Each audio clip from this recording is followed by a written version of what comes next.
Hi, I'm Iaisha Sadat, a third-year pre-medical student at Santa Clara University, currently at the Stanford Science, Technology, and Medicine Summer Program.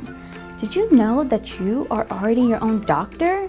Dr. Tom Ferguson said this in 1985 when he coined the term e-patient.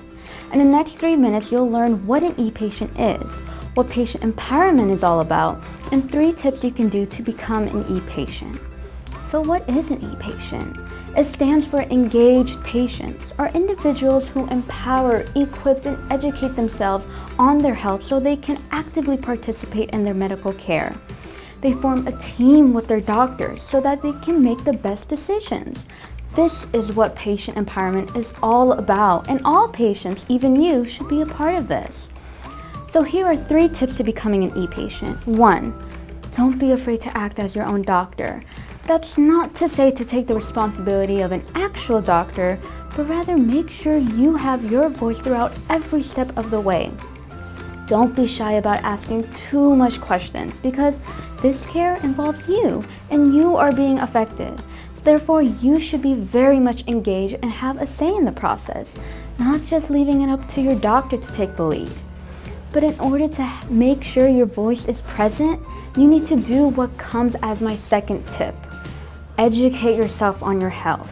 This may be overwhelming and even scary to know all the complexity that your condition has, but the more knowledge you have, the easier it will be to include your voice in the process and know exactly what you're talking about.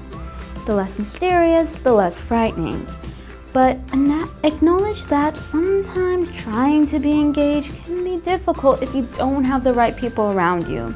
So the third tip, and probably the most important one, is to build trustful relationships with your provider. Find doctors who listen to you.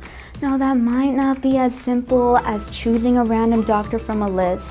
You may need to go through several doctors before you find the right one, and that's okay.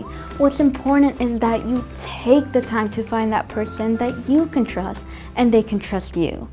And finally, this bonus tip is not meant for my future e-patients, but rather the medical staff.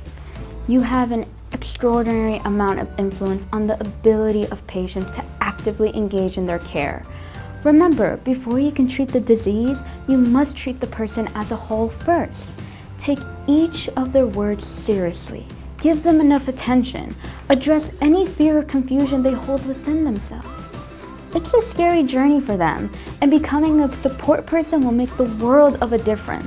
Plus, the better understanding your patient has, the easier it will be for you to communicate with them. So now let's have our new e-patients and doctors working together.